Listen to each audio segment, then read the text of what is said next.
Hello दोस्तों, good morning. मेरा नाम धीरज और आप देख रहे हैं धीरज सेटेट एकेडमी।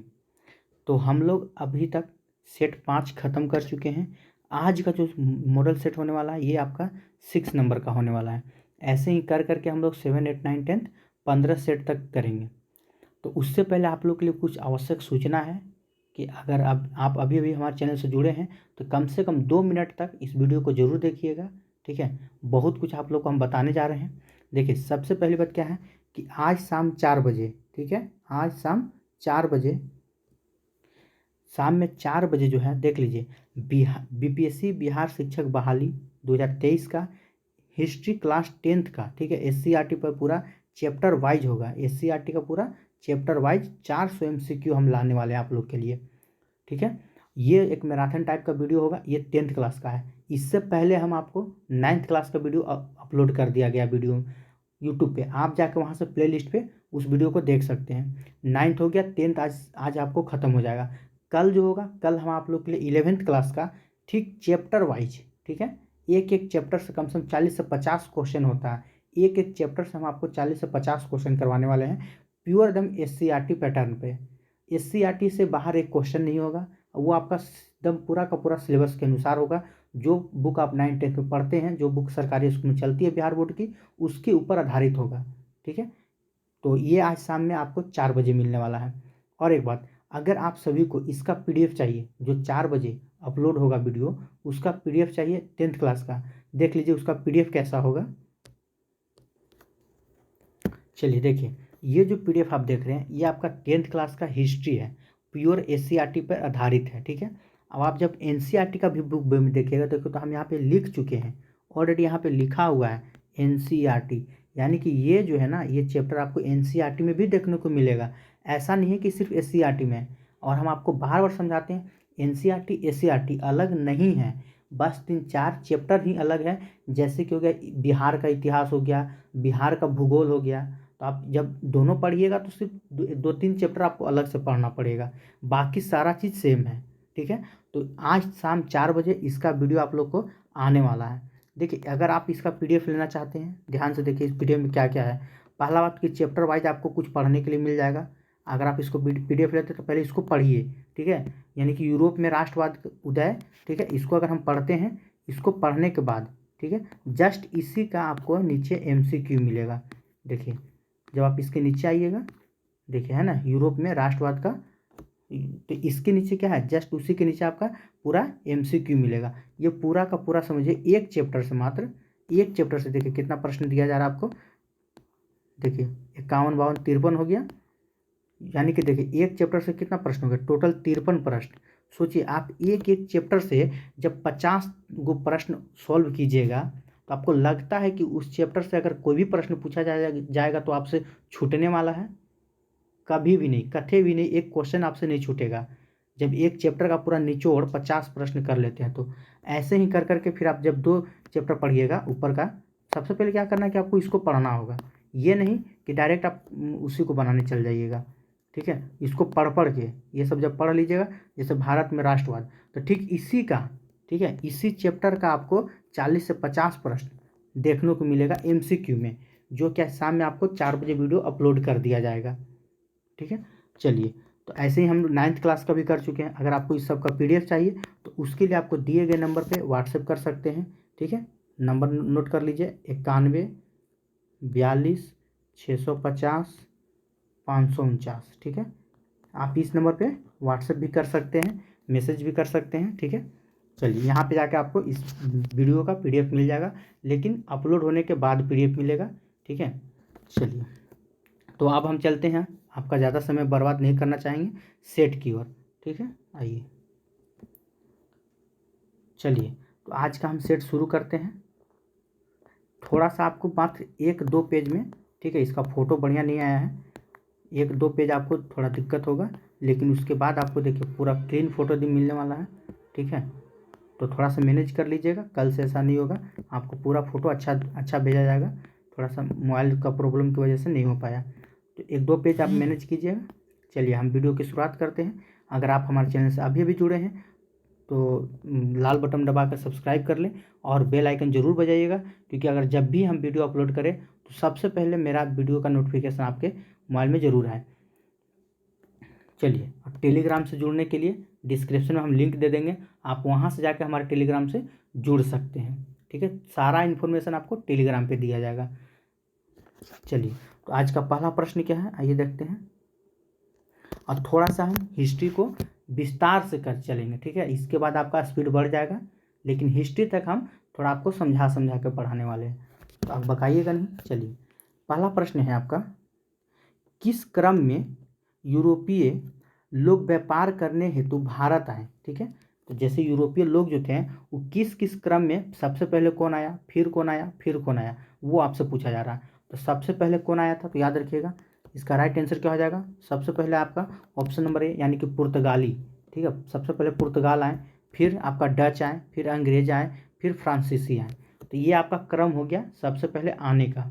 अगर कभी आपसे पूछ दे, जैसे पूछा भी गया बहुत बार परीक्षा में, कि पुर्तगाली ईस्ट इंडिया कंपनी की स्थापना कब हुआ था। ठीक है, पुर्तगाल ईस्ट इंडिया कंपनी की स्थापना कब हुआ था, हम स्थापना की बात कर रहे हैं, याद रखिएगा। तो लिख लीजिए 1498 में पुर्तगाल ईस्ट इंडिया कंपनी की स्थापना कब हुआ था, 1498 में। ठीक है, अगर बात करें Dutch east India company, Dutch की अगर बात करें, डच ईस्ट इंडिया कंपनी की स्थापना कब हुआ था, तो 1602 में। ठीक है, याद रखिएगा डच ईस्ट इंडिया कंपनी की स्थापना कब हुआ था, 1602 में। चलिए, अगर हम वहीं बात करें अंग्रेजी, आइए वहीं अगर हम अंग्रेजी की बात करें, ठीक है, अंग्रेज ईस्ट इंडिया कंपनी की स्थापना कब हुआ था, तो याद रखिएगा 1600 में। अंग्रेज ईस्ट इंडिया कंपनी की स्थापना कब हुआ था, 1600 ईस्वी में। अगर हम वहीं बात करें फ्रांसीसी, ठीक है, तो फ्रांसीसी ईस्ट इंडिया कंपनी की स्थापना कब हुआ था, तो याद रखिएगा 1664 में। ठीक है, ये सब फैक्ट आपको याद रखना होगा, कहीं ना कहीं क्वेश्चन में मिल जाता देखने को। चलिए, अब अगला प्रश्न की ओर चलते हैं। तो इसका राइट आंसर क्या हो जाएगा, ऑप्शन नंबर 1। आइए ऑप्शन नंबर 2 की ओर चलते हैं।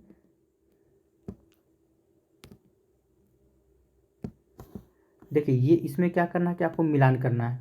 ठीक है, कि पानीपत का प्रथम युद्ध कब हुआ था, ये तो सबको पता होगा। पानीपत का प्रथम युद्ध कब हुआ था, तो 1526 में हुआ था। पानीपत का प्रथम युद्ध कब हुआ था, 1526 में। ठीक है, तो पानीपत का प्रथम युद्ध 1526 में होता है, तो किसके किसके बीच में हुआ था ये मान्य रखता है, क्योंकि 26 सबको याद होता है। तो किसके किसके बीच में हुआ था, तो लिख लीजिएगा या याद रखिएगा आप, इब्राहिम लोदी। ठीक है, इब्राहिम लोदी। ठीक है, और कौन थे इसके साथ, कौन था, तो बाबर। और यहाँ पे आप एक मिनट यहाँ पे लिख लीजिए नीचे में बाबर। ठीक है, इब्राहिम लोदी और बाबर के बीच में हुआ था, समझिएगा। पानीपत का प्रथम इब्राहिम लोदी और बाबर के बीच में हुआ था। और जीता कौन था, ठीक है, जीतने वाला कौन था, तो याद रखिएगा बाबर जीता था। ठीक है, कौन जीता था, तो बाबर जो था, बाबर जीत गया था। ठीक है, याद रखिएगा। चलिए, अगर हम वही पानीपत का द्वितीय युद्ध, ठीक है, द्वितीय युद्ध की अगर हम बात करें, पानीपत का दूसरा युद्ध कब हुआ था, तो 1556 में। ठीक है, और किसके किसके बीच हुआ था दूसरा युद्ध, तो याद रखिएगा अकबर, लिख लीजिए आप कहीं भी, अकबर प्लस हेमू। ठीक है, अकबर और हेमू के बीच में हुआ था। पानीपत का दूसरा युद्ध 1556 में अकबर और हेमू के बीच में हुआ था। जीता कौन था, याद रखिए अकबर। जीतने वाला कौन था, जीता था अकबर आपका। ठीक है, जीतने वाला कौन था, तो अकबर जीत गया था, हेमू हार गया था। चलिए, अगर वहीं हम बात करें, थोड़ा आगे बढ़ते हैं, घाघरा का युद्ध। ठीक है, तो घाघरा का युद्ध कब हुआ था, तो इसका राइट आंसर क्या हो जाएगा आपका। ठीक है, तो ये आपका हो जाएगा 1529 में। घाघरा का युद्ध कब हुआ था, 1529 में। अच्छा, तो घाघरा का युद्ध जो था ये किसके किसके बीच में हुआ था, तो याद रखिएगा बाबर। ये सब पूछता है आपको याद रखना होगा। ठीक है, ये किसके किसके बीच में होता है, तो बाबर और अफगानों के बीच। बाबर प्लस कर देते हैं, ठीक है, अफगानों के बीच, याद रखिएगा अफगानों, बाबर और अफगानों के बीच में हुआ था। अच्छा, इन दोनों में जीता कौन था, तो जीतने वाला कौन था, तो याद रखिएगा बाबर। ठीक है, जीता कौन था, तो बाबर जो था विजय हुआ था। ठीक है, विजय हुआ था कौन, तो बाबर जीता था, अफगान को हरा दिया था। चलिए, अगर हम वहीं बात करें आपका खानवा का युद्ध, तो खानवा का युद्ध कब हुआ था, तो ये सबको पता होगा 1527 में। ठीक है, खानवा का युद्ध कब हुआ था, 1527 में। ये किसके किसके बीच में हुआ था, तो याद रखिएगा बाबर और राणा सांगा। ठीक है, याद रखिएगा बाबर प्लस कर देते हैं राणा सांगा। ठीक है, राणा बाबर और राणा सांगा के बीच में हुआ था। ठीक है, चलिए अगर पूछे कि इन दोनों में जीता कौन था, तो जीतने वाला कौन था, तो याद रखिए जीतने वाला था हमारा बाबर। ठीक है, कौन जीता था, तो बाबर जीत गया था। ठीक है, चलिए यहाँ तक हो गया। तो इस हिसाब से जब आप मिलान कीजिएगा तो आपका राइट आंसर क्या हो जाएगा, ऑप्शन नंबर 2 हो जाएगा। ठीक है, ऑप्शन नंबर कौन हो जाएगा, 2 आपका करेक्ट आंसर होगा। चलिए अगला क्वेश्चन की ओर चलते हैं, क्वेश्चन नंबर 3 की ओर। देखिए एक नारा है, वेदों की ओर लौटो। ठीक है, यह किस धर्म को सुधारक का नारा था, किसने कहा था वेदों की ओर लौट चलो, तो यह कहा था आपका दयानंद सरस्वती ने। ठीक है, वेदों की ओर लौट चलो ये किनका नारा था, तो दयानंद सरस्वती का। चलिए अगला क्वेश्चन को चलते हैं। अगला प्रश्न क्या है कि कांग्रेस ने कब और कहाँ पूर्ण स्वतंत्रता की अपना लक्ष्य घोषित किया। ठीक है, तो कांग्रेस ने लाहौर अधिवेशन 1929 में पंडित जवाहरलाल नेहरू की अध्यक्षता में, याद रखिएगा अध्यक्षता कौन कर रहे थे उसमें, तो पंडित जवाहरलाल नेहरू। ठीक है, पंडित जवाहर लाल नेहरू। ठीक है, यानी कि पूर्ण स्वतंत्रता का लक्ष्य जो था लाहौर अधिवेशन 1929 में पंडित जवाहरलाल नेहरू की अध्यक्षता में किया गया था। ठीक है, ऑप्शन नंबर 2 आपका करेक्ट आंसर हो जाएगा। आइए क्वेश्चन नंबर 5 की ओर आते हैं। चलिए 5 में क्या है कि पेंटिंग की उस शैली की पहचान करें जिस पेंटिंग की मराठा शैली को प्रभावित किया। ठीक है, कौन सा पेंटिंग था, तो याद रखिएगा राजपूत कला। ऑप्शन नंबर 3 आपका करेक्ट आंसर हो जाएगा। आइए क्वेश्चन नंबर 6 की ओर चलते हैं। 6 में क्या है, 11 अगस्त 1942 को, ठीक है, पटना सचिवालय के पूर्वी गेट पर राष्ट्रीय झंडे को फहराया गया। ठीक है, तो किनके द्वारा फहराया गया, ये किसने मतलब झंडा फहराया था, तो याद रखिए विद्यार्थियों ने। ठीक है, 11 अगस्त 1942 को पटना सचिवालय के पूर्वी गेट पर झंडा फहराया गया था।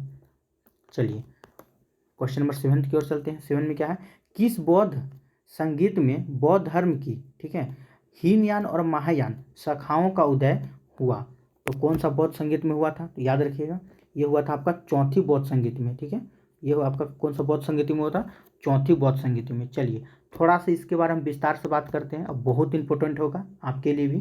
चलिए अगर हम बात करें पहली, ठीक है, पहली बौद्ध संगीति कब हुआ था, तो ये पहली बौद्ध संगीति कब हुआ था, 483 ईसा पूर्व में। ठीक है, पहली बौद्ध संगीति कब हुआ था, 483 ईसा पूर्व में। ठीक है, अगर हम वहीं बात करें दूसरी बौद्ध संगीति कब हुआ था, तो दूसरी याद रखिए 383 ईसा पूर्व।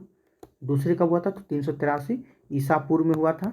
ठीक है, अगर हम बात करें तीसरी बौद्ध संगीति, ठीक है, तीसरी बौद्ध संगीति कब हुआ था, तो ये आपका हुआ था 255, सॉरी 225 लिखा गया, 255 ईसा पूर्व में। ठीक है, 255 ईसा पूर्व में तीसरी बौद्ध संगीति कब हुआ था, तो 255 ईसा पूर्व में। और वहीं हम बात करें चौथी बौद्ध संगीति की, याद रखिए ईसवी की प्रथम शताब्दी। ठीक है, ईसवी की, ठीक है, ईसवी की प्रथम शताब्दी, याद रखिएगा। चलिए तो इसका राइट आंसर क्या हो जाएगा, तो ये इसका राइट आंसर आपका हो जाएगा ऑप्शन नंबर 4। ठीक है, तो हीनयान और महायान जो था शाखाओं का उदय किस मतलब बौद्ध संगीति में हुआ था, चौथी बौद्ध संगीति में हुआ था। चलिए देखिए अगर वीडियो मतलब आपको लिखना होगा तो वीडियो को स्टॉप करके पारा आप लिख लीजिएगा। ठीक है, चलिए आइए 8 नंबर क्वेश्चन की ओर चलते हैं। पहली रेलवे लाइन भारत में किसके समय में बिछाई गई थी, ये क्वेश्चन इतना बार पूछा गया ना कि आप सोच नहीं सकते हैं। अब इतना ही नहीं है, आप इस सेट को ख़त्म करते करते आपको 2-3 बार और पूछ लिया जाएगा कि पहली रेलवे लाइन किसके शासनकाल में बिछाई गई, कब बिछाया गया, कहाँ से कहाँ तक बिछाया गया था। तो ये बहुत इंपॉर्टेंट क्वेश्चन है, बार बार पूछता है, हर परीक्षा में पूछता है। ठीक है, लेकिन इतना बार पूछता है कि अब अभी पूछना बंद कर दिया है क्वेश्चन को। चलिए देखते हैं, तो सबसे पहले देख लेते हैं किसके शासनकाल में। तो आप पहले जानिए कि पहली भारत में पहली रेलवे लाइन कब बिछाई गई थी, तो ये आपको 1853 में बिछाया गया था। ठीक है, 1853 में मुंबई से लेकर थाने के बीच में। अब देखिए 1853 में, ठीक है, किसका शासनकाल था, अगर आपको ऐसे भी नहीं पता है तो जब तक शासनकाल याद नहीं रहेगा तब तक नहीं पकड़ पाइएगा। तो 1853 में किसका शासनकाल था, तो देखिए लॉर्ड डलहौजी की अगर हम बात करें, इसका जो शासनकाल था 1848 से लेकर, ठीक है, 1848 से लेकर 1856 तक था।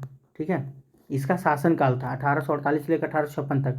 आपका क्या बोला था पहले, तो आपको मालूम होना चाहिए भारत में कब बिछाई गई थी, 1853 में। तो 1853 में किसका कार्यकाल था, तो लॉर्ड डलहौजी का था। 48 से लेकर 56 तक इसी का कार्यकाल आएगा, तो लॉर्ड डलहौजी इसका राइट आंसर हो जाएगा।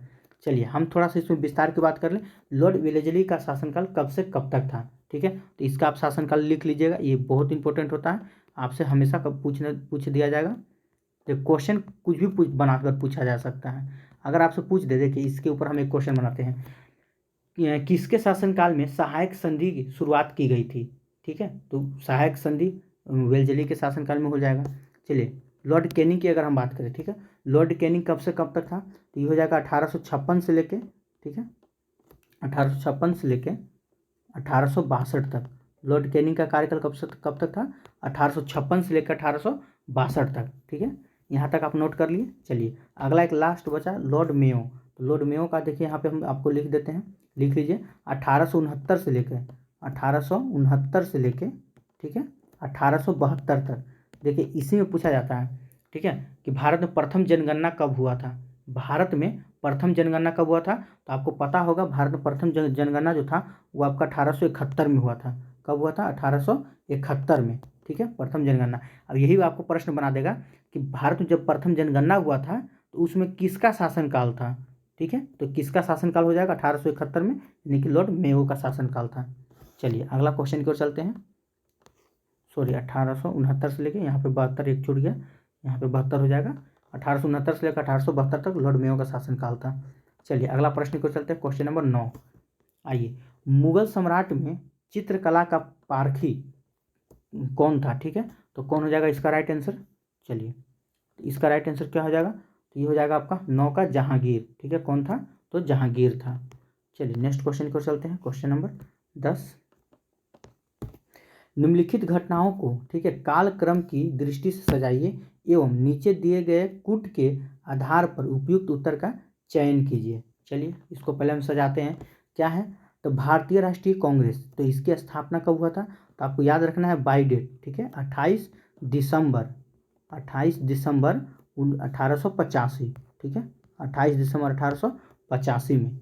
इसको थोड़ा ऊपर कर देते हैं। आइए, जालियांवाला बाग हत्याकांड, ये तो सबको पता होगा। 13 अप्रैल, शॉर्ट में लिख देते हैं 13 अप्रैल हो गया 1919। ठीक है, 13 अप्रैल 1919। असहयोग आंदोलन ये कब हुआ था, तो ये हो जाएगा आपका 1 अगस्त। ठीक है, ये यू कर देते हैं, यू मतलब हो जाएगा आपका अगस्त, 1 अगस्त 1920 में। ठीक है, 1 अगस्त 1920 में क्या होता, असहयोग आंदोलन हुआ था। भारत छोड़ो आंदोलन, ठीक है, ये कब हुआ था, ये भी आपको हम बता देते हैं। थोड़ा सा कलर चेंज कर देते हैं। आइए, ये हुआ था आपको 8 से 9 अगस्त। हम बार बार समझाते हैं, आपको दोनों डेट याद रखना है, 8 अगस्त भी याद रखना है, 9 अगस्त भी। कहीं कहीं आपको 8 अगस्त ऑप्शन में देखने को मिलेगा, कोई कोई ऑप्शन में आपको 9 अगस्त देखने को मिलेगा। तो 8 या 9 अगस्त, ठीक है, 8 या 9 अगस्त 1942, ठीक है, भारत छोड़ो आंदोलन हुआ था। अब आप बताइए कि सबसे पहले कौन सी घटना हुआ, 1885 हुआ कि 1919 हुआ कि 1920 हुआ कि 1942 हुआ। तो अब इसको देखिए, इसका आंसर जो होगा ना, देखेंगे ऑप्शन किस टाइप का दिया हुआ, लेकिन देखिए सबसे पहले क्या हो जाएगा, तो सबसे पहले आपका ये आ जाएगा 1885 में। ठीक है, ये आपका 1 नंबर पर होगा क्योंकि 1800 की बात कर रहा है। फिर देखिए 1919 है, यहाँ 1920 है, तो पहले कौन आ जाएगा, 1919 आ जाएगा, तो 2 नंबर पर आपका ये हो जाएगा। 3 पे आपका 1920 हो जाएगा, 4 पे यानी कि ये हो जाएगा, यानी कि देखिए लाइन्स हो जाएगा 1 2 3 4, यही आपका आंसर होने वाला है। ठीक है, चलिए अब हम चलते हैं ऑप्शन की ओर कि ऑप्शन आपका किस टाइप का है। देख लीजिए, आप इसको लिख लीजिएगा या स्क्रीनशॉट कर लीजिएगा। ठीक है, चलिए ये याद रखना, आपको हमेशा पूछ दिया जाएगा, आपसे कभी पूछ सकता है कि भारतीय राष्ट्रीय कांग्रेस की स्थापना कब हुआ था, तो आपको बताना होगा 28 दिसंबर 1885 में।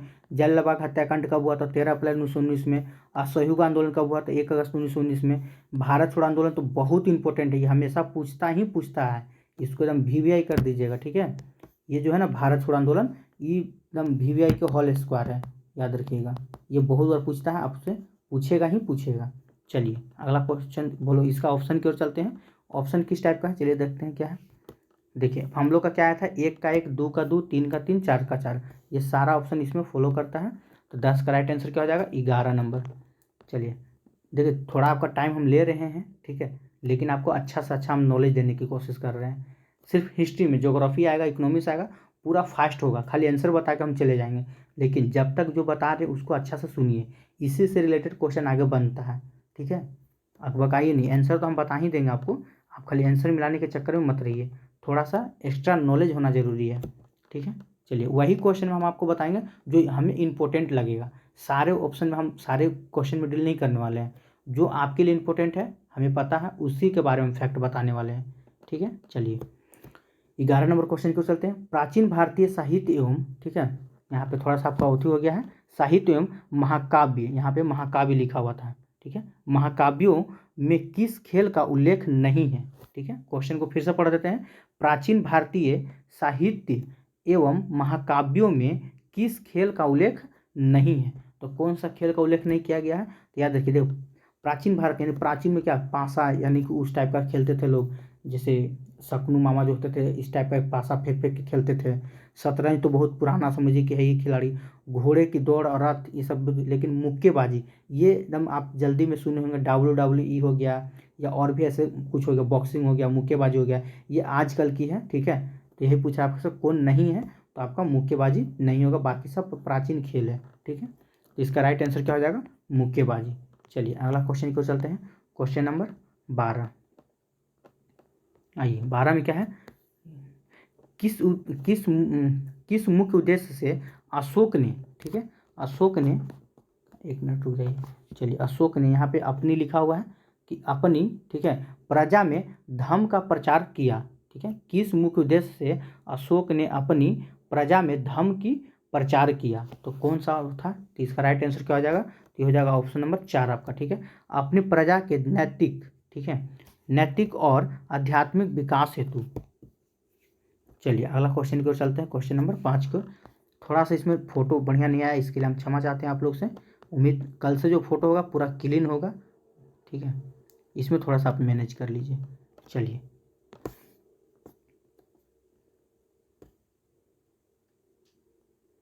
चलिए इसको मिलान करना है, ठीक है। आइए देखते हैं क्या है। बोलता है कि लॉर्ड बेंटिंग, ठीक है, इनका जो था ये किससे संबंधित है, तो याद रखिएगा ये सती प्रथा से, ठीक है, सती प्रथा को इन्होंने समाप्त किया था, उन्मूलन किया था।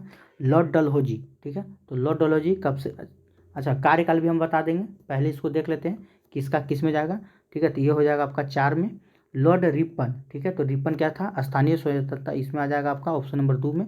लॉर्ड कर्जन, तो सबको जानता है बंगाल विभाजन हुआ था, कर्जन के समय में बंगाल विभाजन हुआ था, ये आपका बंगाल विभाजन में चला जाएगा। देखिए अब देखिए लॉर्ड बेंटिंग का कब से कब तक था कार्यकाल, ये पूछ दिया जाता है, तो आपको याद रखना होगा अगर हम इसकी बात करें, ठीक है, तो इनका कार्यकाल जो था 1828 से लेकर, ठीक है, 1835 तक, ठीक है।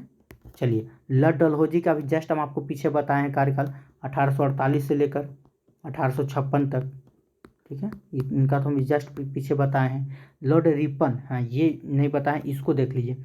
लॉर्ड रिपन बोले तो 1880 से लेकर 84 तक, ठीक है, शॉर्ट में लिख देते हैं 1884 है, खाली 84 ये नहीं समझिएगा, 1884। अच्छा लॉर्ड कर्जन की बात करें, ठीक है, तो कर्जन हो जाएगा आपका 1899 से लेकर 1905 तक, ठीक है, 1905 तक लॉर्ड कर्जन हो जाएगा, ठीक है। चलिए तो इसको जब आप देखिएगा या अगर आप इसको बनाएं तो इसका राइट आंसर क्या हो जाएगा, हम आपको आंसर बता देते हैं। आइए ये हो जाएगा ऑप्शन नंबर आपका एक सही आंसर हो जाएगा। चलिए अगला प्रश्न की ओर चलते हैं। अगर आपको वीडियो अच्छा लग रहा होगा तो वीडियो को लाइक ज़रूर कीजिएगा, और चैनल से आप अभी अभी आप जुड़े हैं तो चैनल को सब्सक्राइब जरूर कीजिएगा। टेलीग्राम में जुड़ने के लिए हमारे डिस्क्रिप्शन में लिंक दिया गया है, वहाँ से आप टेलीग्राम में जुड़ सकते हैं। और एक दिन पहले, वीडियो अपलोड होने से एक दिन पहले आपको सेट भेज दिया जाएगा, आप सेट बना लीजिए, उसके बाद ही आप वीडियो देखें तो आपके लिए ज़्यादा फायदा करेगा। डायरेक्ट वीडियो मत देखिए, क्योंकि थोड़ा सा आप अपना सेंस लगाइएगा हर प्रश्न में, ठीक है, तब मज़ा आएगा। आइए थोड़ा सा देखिए धुंधला आया, उसके लिए तो हम पहले से क्षमा मांग रहे हैं आप लोग से। चलिए 14 नंबर क्वेश्चन की ओर चलते हैं। 14 में क्या है, निम्नलिखित में से कौन एक सही सुमेलित है, ठीक है, जो सही सुमेलित है वही बताना आपको। देखिए ब्रह्म समाज, तो ब्रह्म समाज के संस्थापक कौन थे, रामकृष्ण परमहंस, तो ये आपका गलत हो गया पहली बात। चलिए दूसरी देखते हैं, आर्य समाज, तो राजा राम मोहन राय, तो ये भी आपका क्या हो जाएगा, ये भी आपका गलत हो जाएगा, ठीक है। चलिए आगे देखते हैं, रामकृष्ण मिशन, लाला लाजपत राय, ये भी आपका गलत हो जाएगा, गलत है। थियोसॉफिकल सोसाइटी टू एनिवेशन, ये आपका सही है। तो कौन सही सुमेलित है, तो ऑप्शन नंबर 4 आपका राइट आंसर हो गया। चलिए यहाँ तक हो गया, थोड़ा सा इसके विस्तार भी देखिए। आइए ब्रह्म समाज, इसकी अगर हम बात करें बहुत बारी पूछा हुआ है, ठीक है। सबसे पहले क्या पूछा जाएगा कि ब्रह्म समाज की स्थापना कब हुआ था, ठीक है, सबसे पहला प्रश्न ये बनता है। तो कब हुआ था, याद रखिएगा 1828 में। ब्रह्म समाज की स्थापना कब हुआ था, 1828 में। अच्छा किसने किया था ये भी पूछता है, तो याद रखिएगा राजा राम मोहन राय, राजा राम, ठीक है, मोहन राय, मोहन राय ने। चलिए अगर हम दूसरी जगह बात करें, आर्य समाज, ठीक है, तो आर्य समाज की स्थापना कब हुआ था, तो ये भी याद रखिएगा 1875 में, ये भी प्रश्न पूछता है। आर्य समाज की स्थापना कब हुआ था, 1875 में। इसकी स्थापना किसने किया था, तो ये आपको जो लिखा हुआ है तो गलत लिखा हुआ है, इसका याद रखिएगा, दयानंद सरस्वती, ठीक है। कौन किए थे, तो दयानंद सरस्वती। आर्य समाज के संस्थापक कौन थे, तो दयानंद सरस्वती, ठीक है। उधर थोड़ा देख लीजिएगा, दयानंद सरस्वती लिखा हुआ है। चलिए तीसरा में था रामकृष्ण मिशन। तो रामकृष्ण मिशन की स्थापना कब हुआ था, ये भी पूछा हुआ प्रश्न है, याद रखिए 1897 में, ठीक है। रामकृष्ण मिशन की स्थापना कब हुआ था, 1897 में। अब इसकी स्थापना किसने किया था, स्वामी विवेकानंद, ये भी याद रखिएगा, स्वामी विवेकानंद, ठीक है, स्वामी विवेकानंद, ठीक है, विवेकानंद, तो देख लीजिएगा। चलिए तो यह हो गया आपका, ये सब फैक्ट है कि आप कॉपी में लिख कर याद कर सकते हैं, बार बार प्रश्न पूछता है, ठीक है, और हम बार बार आपको बता रहे हैं। अब चलिए अगला क्वेश्चन को चलते हैं। क्वेश्चन नंबर 15 देखिए। 15 में क्या है कि अभिनव भारत का संस्थापक कौन था, ठीक है, तो इसके संस्थापक कौन थे, तो इसका राइट आंसर क्या हो जाएगा, वीर सावरकर, ठीक है। इसका पूरा नाम आप लिख लीजिए, याद कर लीजिएगा, ऐसे पूछता तो बीडी सावरकर भी शॉर्ट में दे देगा, ठीक है, बीडी सावरकर यानी कि विनायक दामोदर, ठीक है, इसको कौन ला दी, विनायक दामोदर, ठीक है, सावरकर, याद रखिएगा, विनायक दामोदर सावरकर इनका पूरा नाम है। चलिए थोड़ा सा अगर हम बात करें अभिनव भारत की स्थापना कब हुआ था, ठीक है, अगर हम यहाँ पे बात करें अभिनव भारत की स्थापना कब हुआ था, ये पूछा हुआ प्रश्न है, आपको याद रखना होगा, ठीक है, 1904 में। अभिनव भारत की स्थापना कब हुआ था, तो 1904 में। चलिए अगला प्रश्न को चलते हैं। जितना भी लेट होगा हिस्ट्री में होगा, इसके बाद वीडियो स्पीड में चलेगा, डायरेक्ट आपको आंसर बता दिया जाएगा, ठीक है, अकबकाइए नहीं, 1 घंटा के अंदर ही आपको हम समाप्त करके दे देंगे वीडियो, ठीक है। चलिए 1942 के आंदोलन में, ठीक है, डॉक्टर राजेंद्र प्रसाद को किस जेल में कैद किया गया था, चलिए बताइए इसका आंसर क्या होगा। आप लोग आंसर करते नहीं है कमेंट में, आंसर करल कीजिए, लाइव चैट अब तक चल रहा है, आपने आंसर कीजिएगा तो अच्छा लगेगा हमें भी कि आप लोग भी एक्टिव है। तो इसका राइट आंसर क्या हो जाएगा, तो बांकीपुर, ठीक है, इसका राइट आंसर क्या हो जाएगा, तो बांकीपुर। आइए 17 नंबर क्वेश्चन को आते हैं। 17 में क्या है, देखिए 17 में वही है, आपको इसका मतलब कि मिलान कर मतलब लिखना है, सबसे पहले क्या हुआ, उसके बाद कौन आए, उसके बाद कौन आए, ठीक है। चलिए तो देखते हैं, तुगलक वंश की अगर हम बात करें, ठीक है, तुगलक वंश का शासनकाल कब से कब तक था, ठीक है, तो याद लिख लेते हैं 1320 से लेकर, ठीक है, 1400, देखिए यहाँ 2 को देता है, एक 1320 से 1414 भी आपको देखने को मिलेगा, पहली बात कि 1320 से लेकर 1414 कोस्ट में लिख देते हैं, ठीक है, कहीं कहीं आपको 1398 भी देखने को मिलेगा, ये दोनों फैक्ट हम आपको लिख दिए, कहीं कहीं आपको 1414 देखने को मिलेगा, कहीं कहीं 1398 देखने को मिलेगा, ठीक है। चलिए तो ये हो गया आपका तुगलक का शासनकाल कब से कब तक, 1320 से लेकर 1414 तक।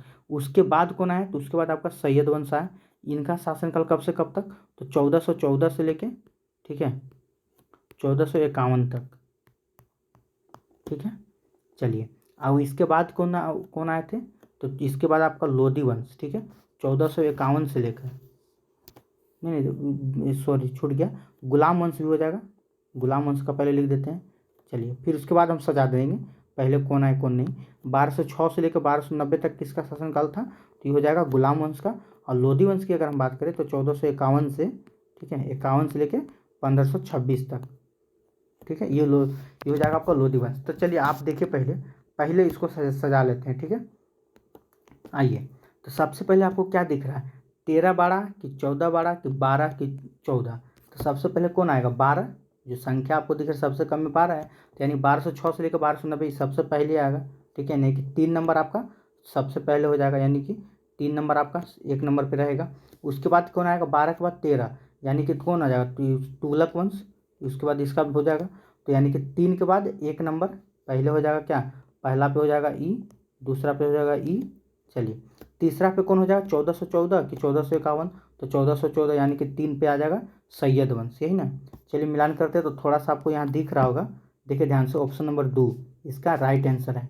2 में देखिए पहला पे 3 है गुलाम वंश है, दूसरा पे आपका हो गया तुगलक वंश, तीसरा पे हो जाएगा आपका कौन, सैयद वंश। तो इसका राइट आंसर क्या हो जाएगा, 17 का 2 हो जाएगा। चलिए तो अगला क्वेश्चन क्यों चलते हैं, इसका राइट आंसर क्या हो जाएगा 17 का, ठीक है 17 का 2 आंसर हो जाएगा। आइए क्वेश्चन नंबर 18 की ओर चलते हैं। बिहार में अलग प्रांत के लिए आंदोलन जिसके परिणाम स्वरूप 1911 में, ठीक है, बिहार एवं उड़ीसा के नए प्रांतों का निर्माण हुआ, ठीक है, का नेतृत्व किया था। तो इसका नेतृत्व किसने किया था, तो इनका नेतृत्व जो था सच्चिदानंद सिन्हा ने किया था। चलिए 19 नंबर क्वेश्चन को चलते हैं। 19 में क्या है कि आधुनिक भारत का जनक किसे कहा जाता है, ठीक है, तो आधुनिक भारत का जनक किसे कहा जाता है, इसका राइट आंसर क्या हो जाएगा, आइए देखते हैं। चलिए तो इसका राइट आंसर क्या हो जाएगा, तो राजा राम मोहन राय, ठीक है। अगला प्रश्न को चलते हैं।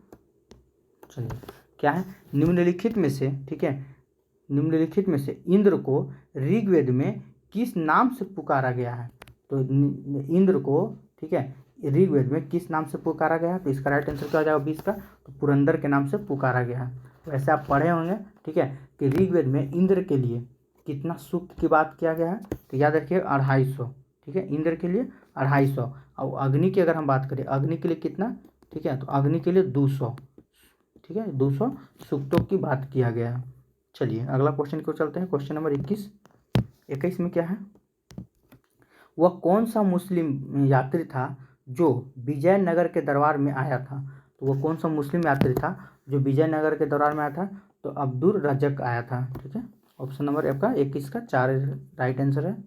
चलिए ये कब आया था, तो याद रखिएगा 1443 में आया था, ठीक है। उसमें किसका मतलब शासनकाल था, तो देवराय द्वितीय का, ठीक है, उसमें किसका शासनकाल था, तो देवराय द्वितीय का शासनकाल था। आइए 22 नंबर क्वेश्चन की ओर चलते हैं। वैदिक युग में कौन सी, ठीक है, सामाजिक कुप्रथा प्रचलित थी, ठीक है, याद रखिएगा आपसे वैदिक युग पूछ रहा है, ठीक है। बहुत कोई तो यहाँ आंसर मार दिए होंगे सती प्रथा, ये गलत हो जाएगा आपका, ठीक है। अब बाल विवाह भी नहीं होगा क्योंकि वैदिक युग की बात कर रहा, तो वैदिक युग में जो थी बहुपत्नी प्रथा थी, ठीक है। बहुपत्नी प्रथा कहने का मतलब उस समय वैदिक युग में कि अगर किसी का मतलब पति यज्ञ कर रहा है तो उसमें पत्नी भी शामिल हो सकती थी, ठीक है, वो भी जाकर बैठकर यज्ञ कर सकता था। ये वैदिक काल की सभ्यता मतलब वैदिक युग की बात किया जा रहा है, तो इसका राइट आंसर क्या हो जाएगा, ऑप्शन नंबर 4 हो जाएगा। चलिए क्वेश्चन नंबर 23 की ओर चलते हैं। 23 में क्या है, इसे भी आपको सजाना है, ठीक है। चलिए तो सबसे पहले क्या हो जाएगा, तो आइए सबसे पहला नंबर पे तो ये हो जाएगा आपका 1 नंबर पे, ठीक है। दूसरा पे ये कलिंग का युद्ध हो जाएगा, क्योंकि ये कब से कब तक था, तो 261 में आपका कलिंग का युद्ध हुआ था, 261 ईसा पूर्व में, ठीक है। चंद्रगुप्त विक्रमादित्य, ठीक है, 375 से लेके कब तक थे, तो ये हो जाएंगे 415 तक, ठीक है। कनिष्क, तो कनिष्क कब हुआ था, तो 78 ईसा पूर्व में, ठीक है। तो इसका इस तरह से आप मिलान कीजिएगा, बैठाइएगा, तो ऑप्शन नंबर 2 आपका राइट आंसर हो जाएगा। चलिए 24 नंबर क्वेश्चन की ओर चलते हैं। देखिए भारत छोड़ो आंदोलन कब स्थगित हुआ, ठीक है। अभी जस्ट आपको हम पीछे बता रहे थे ना कि भारत छोड़ो आंदोलन कब हुआ था, बार बार बताते थे 8 या 9 अगस्त, ये डेट हम लिखते थे कि नहीं, अगर आप शुरू से देख रहे हैं तो हमेशा हम लिखते हैं 8 या 9 अगस्त 1942 लिखते हैं ना। चलिए तो आप बताना है आपको क्यों लिखते थे 8 या 9 अगस्त, इसी के लिए लिखते थे, देखिए यहाँ दिया हुआ है। अब आप बोलेगा कि सर 8 या 9 अगस्त तो दिया ही नहीं है, तो इसीलिए नहीं देने का रीज़न क्या है ना, समझिए।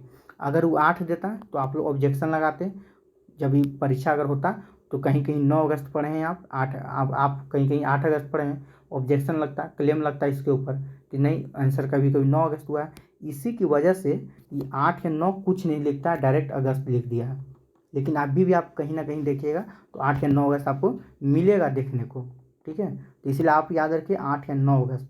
देखिए डर के हमारे कुछ लिखा ही नहीं कि हम लिखे तो लिखे क्या, 8 लिखे कि 9 लिखे, सस्पेंस में था, ऑब्जेक्शन लग जाता था, आंसर गलत हो सकता था, इसीलिए। तो इसका राइट आंसर क्या हो जाएगा, ऑप्शन नंबर 2 आपका राइट आंसर हो जाएगा, अगस्त, सिर्फ अगस्त 1943। चलिए क्वेश्चन नंबर 25 की ओर चलते हैं। आइए एक प्रत्यक्षदर्शी ने भारत की किस इमारत से, ठीक है, उत्प्रेरित होकर कहा था कि उसे जन्नत से धरती पर उतारा गया है, तो किसने कहा था, ठीक है, किस इमारत को देखकर उसने ऐसा कहा था, तो दिल्ली के लाल किले का भवन को, ठीक है। चलिए 25 का राइट आंसर क्या हो जाएगा, ऑप्शन नंबर 1 हो जाएगा। आइए 26 नंबर क्वेश्चन की ओर आते हैं। अगर वीडियो आपको अच्छा लग रहा होगा तो वीडियो को लाइक ज़रूर कीजिएगा, अगर आप हमारे चैनल पर अभी भी नए जुड़े हैं तो हमारे चैनल को सब्सक्राइब जरूर कीजिएगा और बेल आइकन जरूर बजाइएगा। चलिए आते हैं, तो क्या है अगला क्वेश्चन 26, यानी कि यहाँ से अब आपका क्या शुरू होने वाला, ज्योग्राफी शुरू होने वाला है। ठीक है, अब इसके बाद क्या होगा, तो यहाँ से ज्योग्राफी का 25 प्रश्न चलने वाला है। चलिए, तो क्या है पहला प्रश्न कि दक्षिण हिमालय पर्वतमाला में उत्तरी हिमालय पर्वतमाला तक पर्वत श्रृंखलाओं को सही क्रम चुने। ठीक है, तो इसका सही क्रम क्या हो जाएगा, तो इसका राइट आंसर हो जाएगा आपका 26 का 4।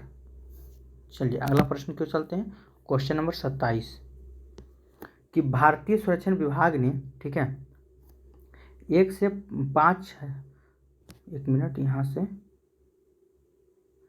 50,000 मापने वाले स्थलाकृतिक मानचित्रों में कृषि क्षेत्र को प्रदर्शित करने हेतु निम्नलिखित में से कौन सा रंग प्रयोग किया जाता है। ठीक है, तो कौन सा रंग प्रयोग किया जाता है, इसका राइट आंसर क्या हो जाएगा। ठीक है, तो इसका हो जाएगा आपका पीला। ठीक है, चलिए अगला क्वेश्चन क्यों चलते हैं।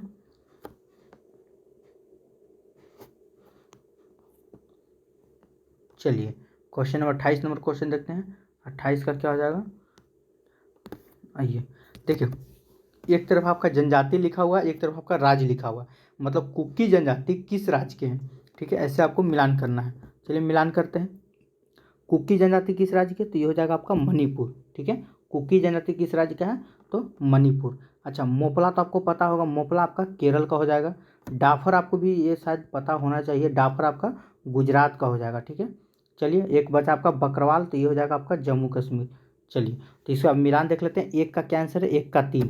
तो देखिए ऑप्शन नंबर 3 में देखिए और एक में देखिए, दोनों मैच कर रहा है, तो इसका राइट आंसर क्या हो जाएगा, आप और मिला लीजिए आगे। बकरवाल 2 का 4, तो 2 का 4 इसमें मिल रहा है, यानी कि एक का, इसका राइट आंसर हो जाएगा आपका 28 का ऑप्शन नंबर 3। चलिए 29 नंबर क्वेश्चन को चलते हैं, ये भी आपको मिलान करना है। चलिए इसको मिलान करते हैं। देखिए एक तरफ आपका कृषि के प्रकार दिया हुआ है और कृषि से संबंधित क्षेत्र दिया हुआ है कि कौन सा कृषि उस किस क्षेत्र से बिलोंग करता है। चलिए तो सबसे पहला स्थानांतरित कृषि, ये कहाँ पे है, तो ये इसे हम बोलते हैं नागा की पहाड़ी पे। ठीक है, और इसका हो जाएगा 4। चलिए अगर हम जीविका कृषि की बात करें तो जीविका कृषि हो जाएगा गंगा के डेल्टा की तरफ।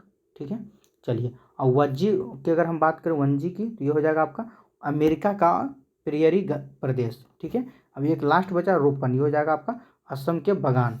ठीक है, तो इसका देख लेते हैं इसका ऑप्शन किस टाइप से है। ठीक है, यानी कि आप याद रखिए, पहला 1 का 4, 2 का 3, सॉरी 2 का 2, 1 का 4 और 2 का 2। चलिए देखते हैं किस में है, 1 का 4, 2 का 2। आइए चलिए, तो 1 का 4 और 2 का 2 किस में है, तो 1 का 4 और 2 का 2, और कोई में है 1 का 4, 1 का 4 है लेकिन 2 का यहाँ 1 है, ये तो आपका नहीं होगा। ऑप्शन नंबर क्या हो जाएगा, ऑप्शन नंबर 3 आपका करेक्ट आंसर हो जाएगा। चलिए यहाँ से आपको पूरा क्लीन फोटो दिखने वाला है। चलिए, भारत में निम्नलिखित में से, ठीक है, कौन सा राज्य युग्म तंबाकू का प्रमुख उत्पादक है, मतलब सबसे ज़्यादा तंबाकू जो है किस राज्य में होता है। ठीक है, तो याद रखिएगा आंध्र प्रदेश और गुजरात इसका उत्पादक राज्य में प्रमुख नंबर पे आता है, पहला नंबर पे आता है। चलिए 31 नंबर क्वेश्चन की ओर चलते हैं। 31 में क्या है कि शीतोष्ण चक्रवात निम्नलिखित में से किसके द्वारा अभिलक्षित होते हैं। ठीक है, तो इसका राइट आंसर क्या हो जाएगा 31 का, तो याद रखिए वत्ताग्र। ठीक है, ऑप्शन नंबर 1 आपका करेक्ट आंसर हो जाएगा। आइए 32 नंबर क्वेश्चन की ओर आते हैं। 32 में क्या है, निम्नलिखित जीवों में, ठीक है, किस एक में सर्वाधिक प्रजाति विविधताएं पाई जाती हैं। ठीक है, तो किस में पाई जाती है, तो इसका राइट आंसर क्या हो जाएगा उष्णकटिबंधीय वर्षावन में। चलिए 33 नंबर क्वेश्चन की ओर चलते हैं। 33 में क्या है, आपको मिलान करना है। ठीक है, चलिए एक तरफ समुद्र की धारा है और एक तरफ महासागर है। ठीक है, चलिए मिलाते हैं, तो पहला का क्या हो जाएगा, ठीक है, तो ये आपका हो जाएगा हिंद महासागर। 1 का 1, तो देखिए तो आप सबसे पहले 1 का 1 आपको किस में दिख रहा है, कोई ऐसा ऑप्शन इसमें 1 में 1, तो आपको ऑप्शन नंबर मात्र 3 दिख रहा है। ठीक है, तो इसको मारिए, इसे राइट आंसर हो जाएगा। अब इसके अनुसार आप मिला लीजिए 2 का 4, क्योंकि 1 तो कोई में है नहीं, तो 2 का 4, तो इसको 4 में ले आइए। ठीक है, उसके बाद 3 का 3, तो 3 का सी है, इसका हो जाएगा 3, उत्तरी प्रांत हो जाएगा। ऐसे करके इसका आपका राइट आंसर क्या हो जाएगा, ऑप्शन नंबर सी आपका करेक्ट आंसर हो जाएगा। जो याद रहे पहले उसको मिला लीजिए। ठीक है, चलिए आइए क्वेश्चन नंबर 34 की ओर आते हैं। बोलता है कि झारखंड राज्य के अस्तित्व में आने के बाद बिहार का कुल भौगोलिक क्षेत्रफल है, तो अभी जो है बिहार का कुल भौगोलिक क्षेत्रफल कितना है, तो हम पढ़े हैं क्या 94 लाख, ठीक है, 163 वर्ग किलोमीटर, ठीक है, लगभग में। ये आपका राइट आंसर हो जाएगा। चलिए 35 नंबर क्वेश्चन देखते हैं। 35 में क्या है, दक्षिण एशिया के निम्नलिखित देश में से किस एक में अधिकतम नगरीकरण स्तर है, ठीक है, तो किस देश में अधिकतम नगरीकरण स्तर है, तो इसका राइट आंसर क्या हो जाएगा, तो यह हो जाएगा आपका पाकिस्तान, ठीक है। चलिए अगला क्वेश्चन देखते हैं। क्वेश्चन नंबर 36 में क्या है, एक नाविक के लिए निम्नलिखित में से कौन सा एक अधिक उपयोगी है, ठीक है, तो कौन सा हो जाएगा, तो हो जाएगा मर्केटर प्रक्षेप, ठीक है। 36 का एक ऑप्शन आपका सही हो जाएगा। आइए 37 नंबर क्वेश्चन को चलते हैं। 37 में क्या है, दिल्ली और आगरा शहरों से निकलने वाला कूड़ा कचरा तथा गंदा जल प्रदूषित कर रहा है, ठीक है, तो कौन सा जो नदी है जो ऐसा कर रहा है, तो राइट आंसर क्या हो जाएगा, दिल्ली की बात कर रहा है तो यमुना नदी। दिल्ली कभी कभी पूछ लिया जाता है दिल्ली किस नदी के किनारे बसा है, तो यमुना नदी के किनारे, ठीक है। चलिए अगला क्वेश्चन देखते हैं। Question number 38। 38 में क्या है कि उत्तरी उत्तर प्रदेश में दलदली एवं वनाच्छादित भूमि को किस नाम से जानते हैं, तो किस नाम से जानते हैं, इसका राइट आंसर क्या हो जाएगा 38 का, तो याद रखिएगा तराई के नाम से जानते हैं, ठीक है, इसका राइट आंसर क्या हो जाएगा, तो उसे हम तराई के नाम से जानते हैं। चलिए 39 के और चलते हैं। 39 में क्या है, आइए, ज्वालामुखी उद्गार के निम्नलिखित प्रकारों में से कौन सा एक प्रायः विस्फोटक नहीं होता है, ठीक है, तो 39 का राइट आंसर क्या हो जाएगा, हवाईयन, ठीक है, ऑप्शन नंबर 2 आपका करेक्ट आंसर हो जाएगा। चलिए 40 नंबर क्वेश्चन को चलते हैं। ये आपको मिलान करना है, ठीक है। चलिए एक तरफ आपका स्थल रूप है और दूसरी तरफ उसकी प्रक्रिया है, ठीक है। देखिए तो पहला का क्या हो जाएगा, निक पॉइंट, एक मिनट, आइए, तो पहला का हो जाएगा ऑप्शन नंबर आपका 4, ठीक है। ढोल रंध्र किस में चला जाएगा, तो ये आपका हो जाएगा कास्ट में चला जाएगा। अधिक केंद्र, ठीक है, तो अधिक केंद्र कहाँ आता है, तो भूकंप इसमें आ जाएगा। और कौन बचा, एक जलोद पंख बजा, तो ये आपका नदी में चला जाएगा, ठीक है। चलिए तो इसका देखिए कैसे मिलान होगा, तो एक का आपका 4 दिया हुआ है, 2 का 1 दिया हुआ है, ठीक है, तो एक का 4 और 2 का 1। चलिए देखते हैं किस ऑप्शन में, 1 का 4 2 का 1। आइए देखिए 1 का 4 2 का 1 किस में दिख रहा है आपको, 1 का 4 2 का 1 दिख रहा है, और कोई में 1 का 4 है लेकिन 2 का यहाँ 2 दिया हुआ है, तो ये नहीं होगा, तो ये आपका राइट आंसर हो जाएगा। चलिए क्वेश्चन नंबर 41 को चलते हैं। 41 में क्या है कि पृथ्वी की उत्पत्ति की, ठीक है, निहारिका परिकल्पना का प्रतिपादन किसने किया था, तो किसने किया था, तो 41 का राइट आंसर क्या हो जाएगा, तो लल्हासान ने, ठीक है, ऑप्शन नंबर 4 आपका राइट आंसर हो जाएगा। चलिए 42 नंबर क्वेश्चन की ओर चलते हैं। 42 में क्या है, भूदृश्य संरचना प्रक्रम एवं अवस्था का परिणाम है, यह किसका कथन है, ठीक है, तो यह किसका कथन था, तो ये आपका डेविस का कथन है, ठीक है। चलिए अगला क्वेश्चन को चलते हैं। क्वेश्चन नंबर 43, ये आपको मिलान करना है, थोड़ा सा इसको छोटा कर लेते हैं। चलिए यहाँ तक ठीक है। आइए, रेट जेल, ठीक है, तो ये कहाँ के रहने वाले थे, ये जर्मनी के रहने वाले थे। सैम्पुल ये कहाँ के रहने वाले थे, तो ये आपका अमेरिका के रहने वाले थे, ठीक है, इसको आप अमेरिका में ले आइए। चलिए आगे देख लेते हैं। तो डडेल स्टेम्प ये कहाँ के रहने वाले थे, तो ये आपका ग्रेट ब्रिटेन के रहने वाले थे, ठीक है। चलिए तो एक लास्ट बचा आपका ब्लांस, तो ये कहाँ का हो जाएगा, तो ये आपका फ्रांस का हो जाएगा, ठीक है। चलिए तो इसको मिलान देख लेते हैं। तो देखिए पहला का क्या है, तो पहला का 4 आपको दिख रहा है, जर्मनी मिला हुआ है। दूसरा का 3 यानी कि अमेरिका, ठीक है। चलिए पहला का 4 और दूसरा का 3 देखते हैं किस में है। आइए, पहला का 4 दूसरा का 3, देखिए पहला का 4, ठीक है, इसमें वो दिखा, इसमें भी पहला का 4 दिखा, और दूसरा का 3 इसमें आपको दिख रहा है, तो राइट आंसर ये हो जाएगा। चलिए क्वेश्चन नंबर 44 को चलते हैं। 44 में क्या है, इसको थोड़ा जूम कर लिया जाए। आइए, निम्नलिखित में से कौन सा सुमिलित नहीं है, ठीक है, तो कौन सुमिलित नहीं है, तो 44 का राइट आंसर क्या हो जाएगा, इसका हो जाएगा आपका कोलकाता, ये आपका सुमिलित नहीं है, बाकी आपका सही सब सुमिलित है, ठीक है। भावनगर तो जवारी विद्युत परियोजना सुमिलित है। कोयला तो जल विद्युत परियोजना, ये भी सही है। कलम पंकम ये आपका परमाणु शक्ति केंद्र, सब सही है, लेकिन ये आपका सही नहीं है, ठीक है। तो इसका राइट आंसर की अगर हम बात करें, तो ये इसका राइट आंसर क्या हो जाएगा, ऑप्शन नंबर 2।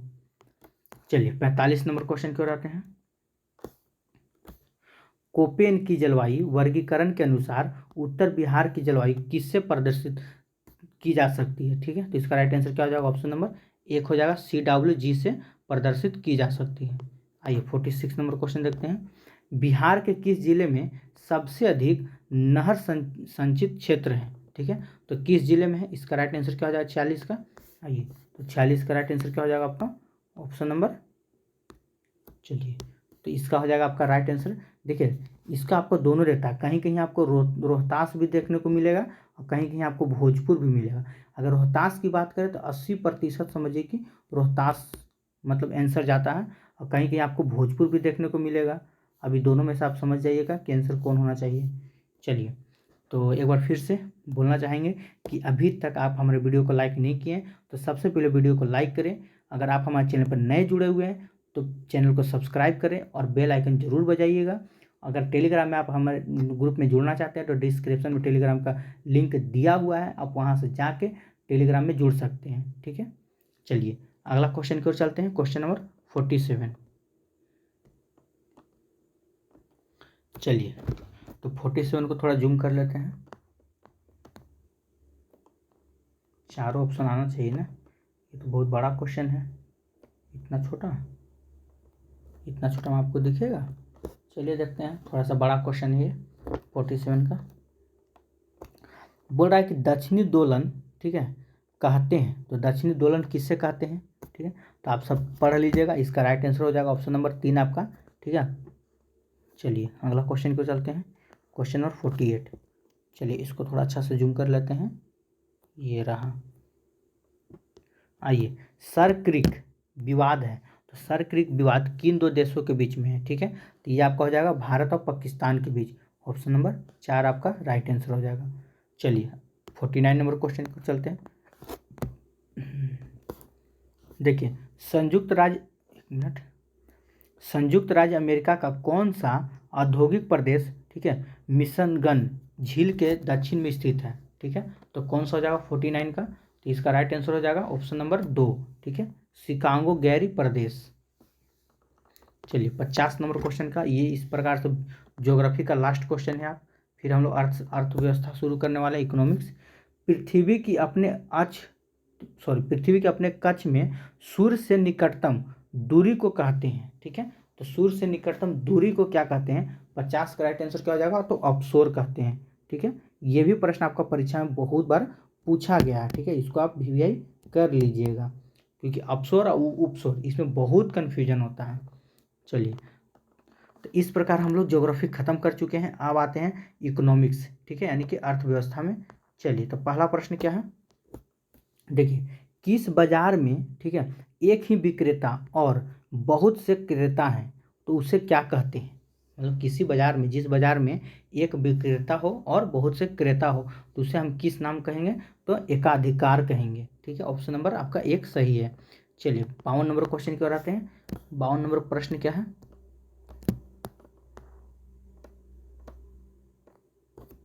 आइए, जब उत्पादन के दो साधन पूर्णतः पूरक होंगे तो समुपाद वक्र का आकार होगा। ठीक है, तो उसका आकार कैसा होगा, तो ये हो जाएगा आपका ऑप्शन नंबर C।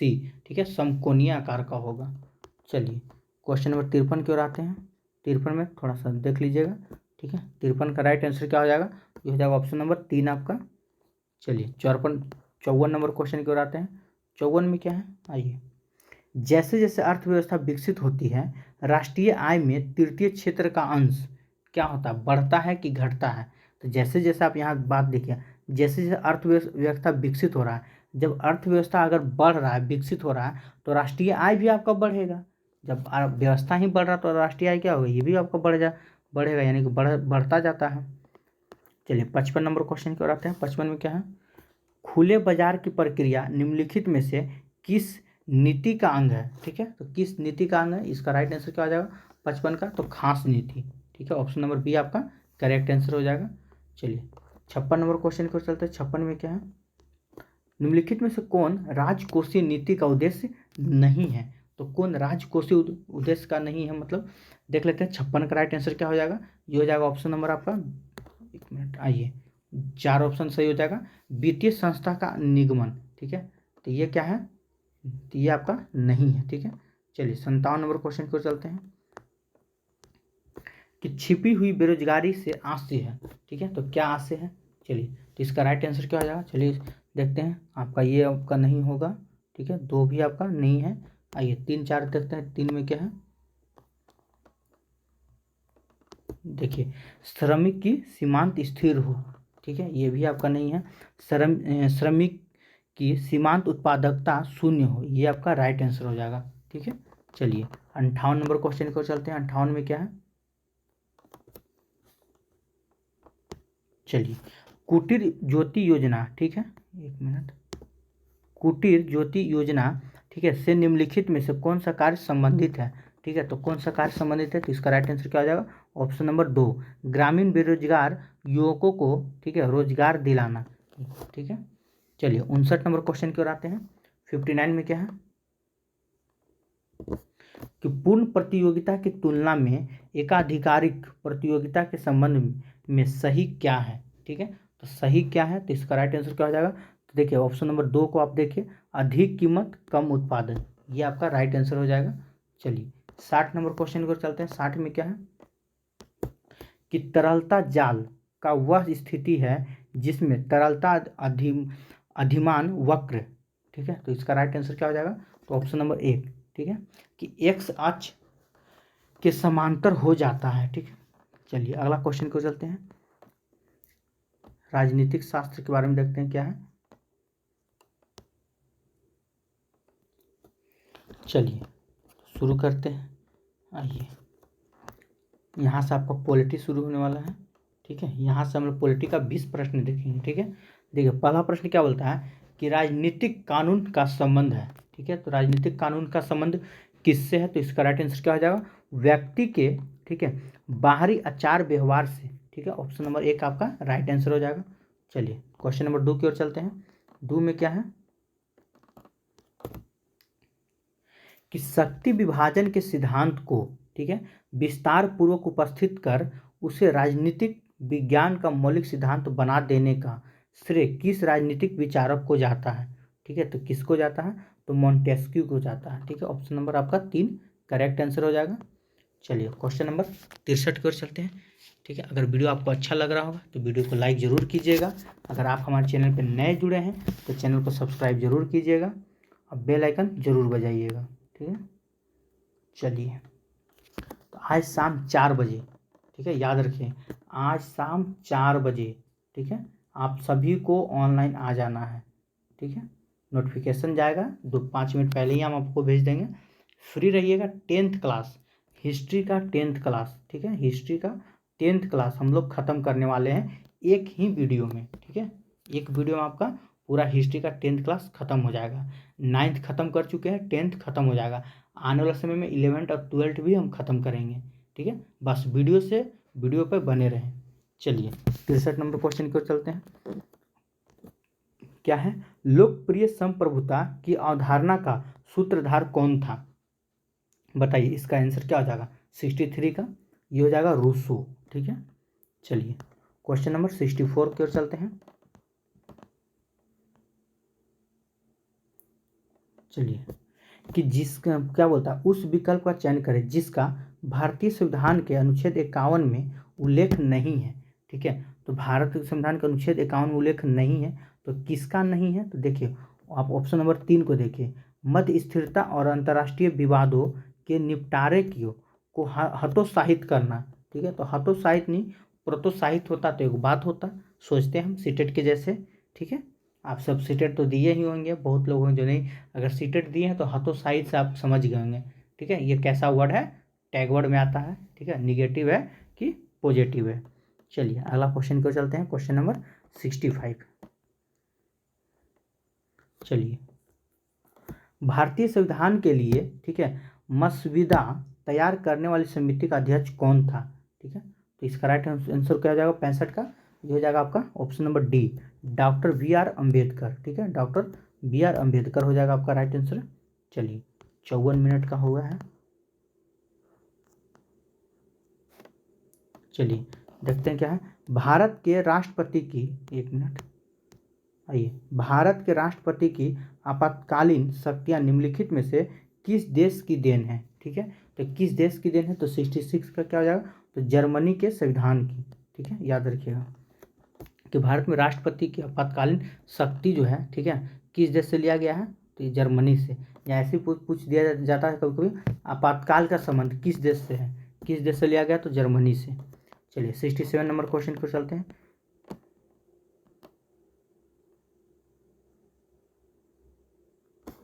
आइए, भारतीय संविधान के किस संशोधन के परिणाम स्वरूप संपत्ति का अधिकार मूल अधिकारों की सूची से हटा दिया गया है? तो कौन सा संशोधन के द्वारा? तो हम बार बार आपको बोलते थे 44वां संविधान संशोधन 44वां संविधान संशोधन इसका राइट आंसर हो जाएगा। ठीक है, 1978। ठीक है, क्या हो जाएगा? 1978। 42वां संविधान संशोधन कब हुआ था? तो 1976 में, याद रखिएगा। इसी के द्वारा 42वां संविधान संशोधन के द्वारा भारत के प्रस्तावना में, ठीक है, धर्मनिरपेक्ष, राष्ट्र की अखंडता और एक आप था पथ निरपेक्ष शब्द को जोड़ा गया था। ठीक है, 42वां संविधान संशोधन के तहत। चलिए अगला क्वेश्चन को चलते हैं, क्वेश्चन नंबर 68। आइए, भारत के राष्ट्रपति पर महाभियोग लगाने का अधिकार है। ठीक है, तो भारत के राष्ट्रपति पर महाभियोग लगाने का अधिकार किसको है? ठीक है, तो इसका राइट आंसर क्या हो जाएगा? तो संसद के दोनों सदनों को है। ठीक है, तो किसको है? तो संसद के दोनों सदनों को है। चलिए 69 नंबर क्वेश्चन को चलते हैं। 69 में क्या है? भारतीय संविधान में प्रथम संशोधन हुआ था। तो भारतीय संविधान में प्रथम संशोधन कब हुआ था? तो याद रखिए 1951 में हुआ था। चलिए क्वेश्चन नंबर 70 की ओर चलते हैं। 70 में क्या है? चलिए, आपके अनुसार विकल्प में कौन सही है? दो शर्त अब आचार संहिता का, ठीक है, उल्लंघन कर रही है। ठीक है, चलिए तो देखते हैं 70 का क्या हो जाएगा। उम्मीदवार घरेलू उपयोग की वस्तुओं का वितरण करता है। ठीक है, क्या ये सही है? या निर्वाचित होने पर पानी की समस्या का समाधान का किया वादा, ये सही है? ठीक है, कि घर घर जाकर मतदाताओं से मिलना और उनसे मतदान करने का अनुरोध करना, क्या ये है? ठीक है, या समर्थन पाने के लिए जाति और धर्म के आधार पर अपील करना, ठीक है, क्या ये सही है? तो बताइए इसका राइट आंसर क्या हो जाएगा? चलिए तो इसका राइट आंसर क्या हो जाएगा? तो इसका हो जाएगा आपका, ठीक है, एक ये भी था, ठीक है, और 4 ये दोनों आपका सही था। मतलब दो शर्त को चुनना था, वो दोनों शर्त था। चलिए तो इसको थोड़ा देख लेते हैं। ये हो जाएगा ऑप्शन नंबर आपका 2 करेक्ट आंसर। आइए क्वेश्चन नंबर 71 की ओर आते हैं। बहुत अच्छा प्रश्न है आपका क्वेश्चन नंबर 71। सब जल्दबाजी में क्या करते हैं ना, सरोजिनी नायडू मार के निकल जाते हैं। ठीक, याद रखिए सरोजिनी नायडू मुख्यमंत्री नहीं, ये राज्यपाल थी। ठीक है, चलिए पहले हम प्रश्न को पढ़ देते हैं। उत्तर प्रदेश की प्रथम महिला, ठीक है, मुख्यमंत्री कौन थी? ठीक है, यह आपको मुख्यमंत्री की बात पूछा जा रहा है, तो कौन थी? चलिए तो इसका राइट आंसर क्या हो जाएगा? तो ये हो जाएगा आपका सुचित्रा कृपलानी। ठीक है, मुख्यमंत्री। और जब राज्यपाल पूछे तब सरोजिनी नायडू हो जाता है। चलिए 72 नंबर क्वेश्चन को चलते हैं। 72 में क्या है? थोड़ा सा इसको, हाँ, आइए, राज्य की उत्पत्ति के बारे में सामाजिक समझौते का सिद्धांत निम्नलिखित में से किस सिद्धांत के विरुद्ध एक प्रक्रिया के रूप में, ठीक है, सामने आया है? तो कौन सा प्रक्रिया के रूप में सामने आया है? तो उसका राइट आंसर क्या हो जाएगा? ठीक है, देवीय सिद्धांत के रूप में। चलिए 73 नंबर क्वेश्चन को चलते हैं। 73 में क्या है? किस संविधान संशोधन अधिनियम के अंतर्गत, ठीक है, भूतपूर्व देशी राजाओं के प्रीवी पर्स को समाप्त कर दिया गया? ठीक है, तो 73 का राइट आंसर क्या हो जाएगा? तो 26वां। चलिए अगला क्वेश्चन देखते हैं, क्वेश्चन नंबर 74। 74 में क्या है? कि निम्नलिखित में से कौन सा निर्वाचन आयोग का कार्य नहीं है? ठीक है, तो कौन नहीं है, इसका राइट आंसर क्या हो जाएगा? उम्मीदवारों का चयन करना, ये आपका नहीं है। ठीक है, चलिए 75 नंबर क्वेश्चन क्यों चलते हैं।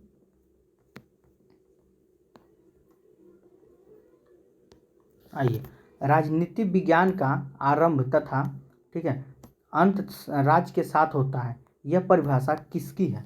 यह परिभाषा किसकी है? इसका राइट आंसर क्या हो जाएगा? तो गार्नर की है। ठीक है, चलिए 76 नंबर क्वेश्चन देखते हैं। 76 में क्या है? कि किस विचारधारा ने, ठीक है, निजी संपत्ति को प्रगति की आवश्यकता शर्त माना है। ठीक है, तो 76 का राइट आंसर क्या हो जाएगा, तो उदारवाद। चलिए अगला क्वेश्चन देखते हैं, क्वेश्चन नंबर 77। किस राजनीतिक दार्शनिक ने धर्म को जनसाधारण का नाश, ठीक है, नशा कहा है। तो नशा किसने कहा था।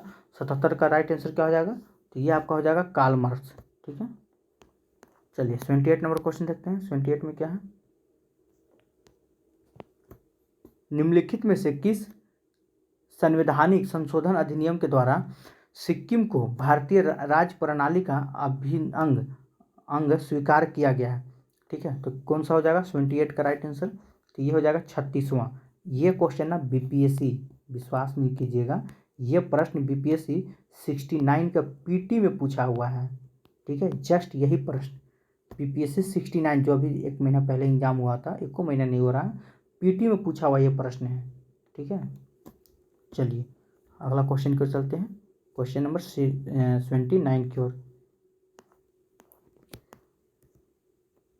चलिए, निम्नलिखित में से किस संवैधानिक, हो गया क्या, नहीं, चलिए, पदाधिकारी को उसके पद से पदयुक्त करने के लिए महाभियोग की प्रक्रिया का पालन आवश्यक नहीं है। ठीक है, तो 79 का क्या हो जाएगा, तो उपराष्ट्रपति। ठीक है, चलिए 80 नंबर क्वेश्चन की ओर चलते हैं। आइए, निम्नलिखित में से क्या भारतीय संविधान के भाग, ठीक है, 9 के अंतर्गत आता है। तो भाग 9 के अंतर्गत क्या आता है, तो याद रखिएगा पंचायती आता है भाग 9 के अंतर्गत। चलिए, तो यहाँ हम लोग का, ठीक है, 4 सब्जेक्ट का जो 80 नंबर का था वो खत्म हो चुका है। अब हम लोग 40 नंबर की ओर चलते हैं। आपका मतलब कि बहुत अच्छा नंबर को प्रोग्रेस करने में 40 नंबर बहुत सपोर्ट करने वाला है, क्योंकि मैथ रीजनिंग भी उसमें आपका रहेगा, जीके जीएस भी जस्ट यही सब रहेगा जो आप पढ़ रहे हैं। ठीक है, तो उसको भी आप जरूर बनाइएगा 40 नंबर वाला। तो हम चलते हैं 40 नंबर वाला की ओर। आइए, चलिए उससे पहले हम आपको एक बार फिर से बता दें कि आज शाम 4 बजे, ठीक है, बीपीएससी बिहार शिक्षक बाल 2023 का हिस्ट्री क्लास 10th का एससीईआरटी चैप्टर वाइज 400 एमसीक्यू हम लेकर आ रहे हैं। ठीक है, इससे पहले हम 9th क्लास का ख़त्म कर चुके हैं, आज फिर हम 10th क्लास को ख़त्म करने वाले हैं। तो इस वीडियो को आप जरूर देखिएगा, एक ही वीडियो में, ठीक है, पूरा का पूरा 10th क्लास का एससीईआरटी हिस्ट्री का ख़त्म हो चुका है एक ही वीडियो में। आने वाला समय में हम फिर आपको ऐसे ही लाते रहेंगे। ठीक है, देखिए आने वाले समय में क्या आएगा, 11th क्लास का आएगा। ठीक है, जस्ट 11th क्लास, अभी जैसे अब आप 10th क्लास का देख रहे हैं, इसके बाद आपका 11th क्लास का आएगा, इसके बाद आपका 12th क्लास का आने वाला है। तो सारा चीज़ हो चुका है, बस थंबनेल बन चुका है, अब वीडियो बनना बाकी है। तो आप रेडी रहें। अभी तक अगर आप चैनल को सब्सक्राइब नहीं किए हैं तो चैनल को सब्सक्राइब कर लें, बेल आइकन जरूर बजाइएगा और हमारे टेलीग्राम ग्रुप से ज़रूर जुड़िएगा। बहुत जल्द हम सारा सब्जेक्ट का एमसीक्यू लेकर आने वाले हैं। ठीक है, वो भी चैप्टर वाइज, याद रखिएगा, उस भी किस वाइज, तो चैप्टर वाइज होगा। चलिए चलते हैं अगला क्वेश्चन की ओर।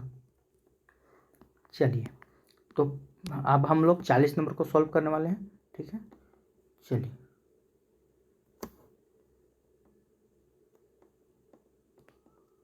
ग्रामीण क्षेत्रों के ऐसे व्यक्तियों और समुदायों को, ठीक है, पुरस्कृत करने के लिए भारत सरकार द्वारा किस पुरस्कार की स्थापना की गई है।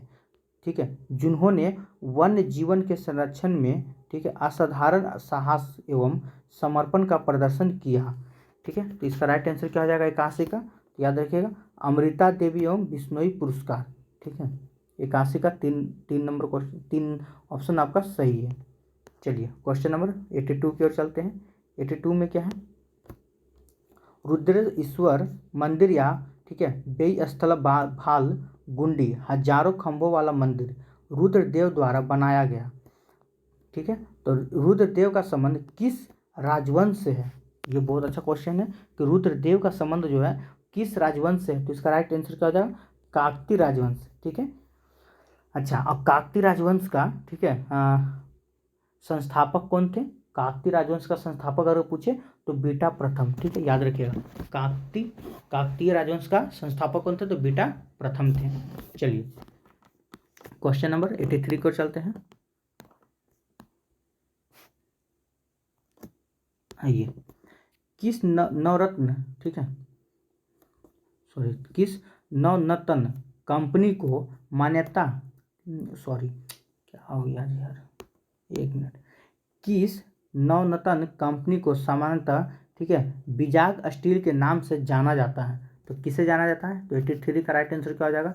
ये हो जाएगा ऑप्शन नंबर आपका 2, राष्ट्रीय इस्पात निगम लिमिटेड। ठीक है, चलिए 84 नंबर क्वेश्चन की ओर आते हैं। क्या है? कौन सा विटामिन रक्त का थक्का जमने के लिए आवश्यक प्रोटीन और कैल्शियम को सक्रिय करता है? ठीक है, तो कौन सा विटामिन करता है? इसका राइट आंसर क्या हो जाएगा? तो विटामिन के करता है। आइए 85 नंबर क्वेश्चन की ओर चलते हैं। चलिए, तो 85 नंबर में क्या है? देखिए, डैश के अनुसार ईस्ट इंडिया कंपनी द्वारा भारतीय शासकों को अपनी स्वतंत्र सशस्त्र सेनाएं रखने की अनुमति नहीं दी गई थी। ठीक है, तो किसके अनुसार नहीं दी गई थी? तो सहायक संधि प्रणाली के अनुसार नहीं दी गई थी। चलिए क्वेश्चन नंबर 86 की ओर आते हैं।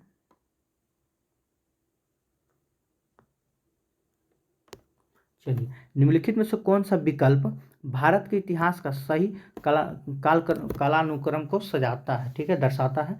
चलिए, तो इसका राइट आंसर क्या हो जाएगा 86 का? तो ऑप्शन नंबर 1 आपका राइट आंसर हो जाएगा। आइए 87 नंबर क्वेश्चन देखते हैं।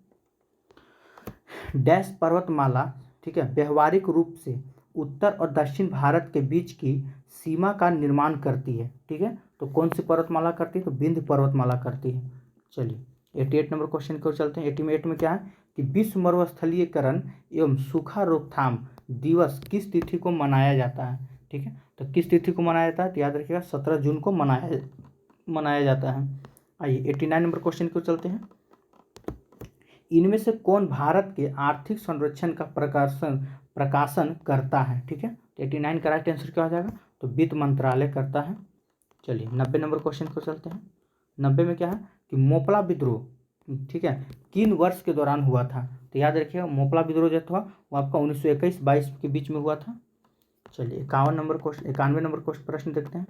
91 में क्या है कि अनुच्छेद 51 के ए, जिसमें मौलिक कर्तव्यों का वर्णन है, ठीक है, अगर कहीं पूछे तो मौलिक कर्तव्यों का वर्णन अनुच्छेद कितना में है? तो 51 के ए में, को किस संविधान संशोधन के तहत संविधान में शामिल किया गया था?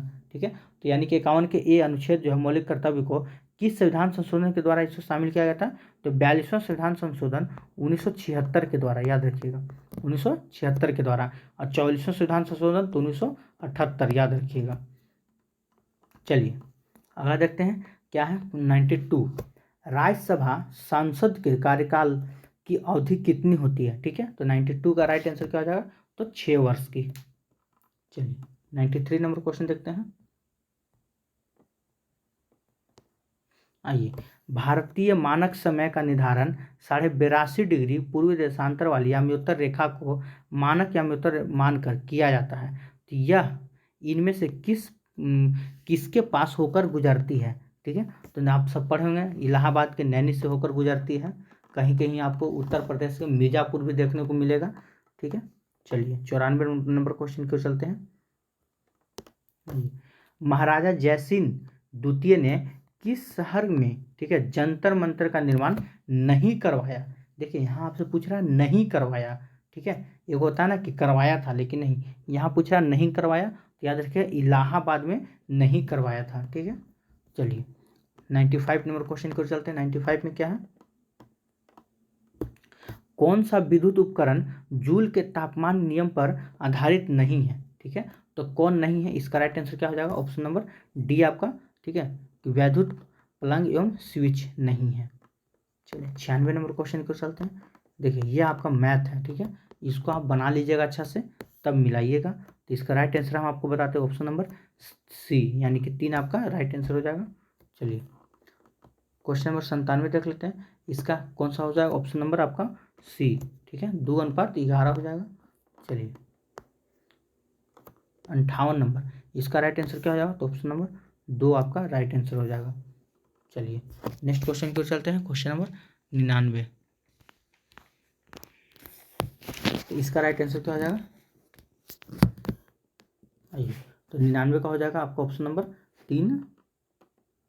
चलिए 10 का देख लेते हैं। तो 10 का क्या हो जाएगा? 1 मिनट। चलिए, यानी कि 100 का राइट आंसर क्या हो जाएगा, तो ऑप्शन नंबर आपका 2 हो जाएगा। चलिए 101, ये तो आपको पढ़ के समझाना होगा। चलिए तो 101 का देख लेते हैं।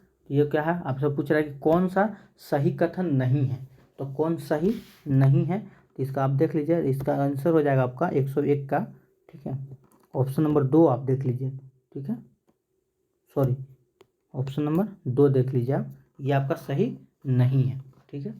चलिए 102 की ओर चलते हैं। 102 में क्या है कि 10 डिग्री, ठीक है, 10 डिग्री जल संधि निम्नलिखित में से किससे संबंधित है, तो किससे संबंधित है, ये आपका अंडमान और निकोबार द्वीप समूह से संबंधित है।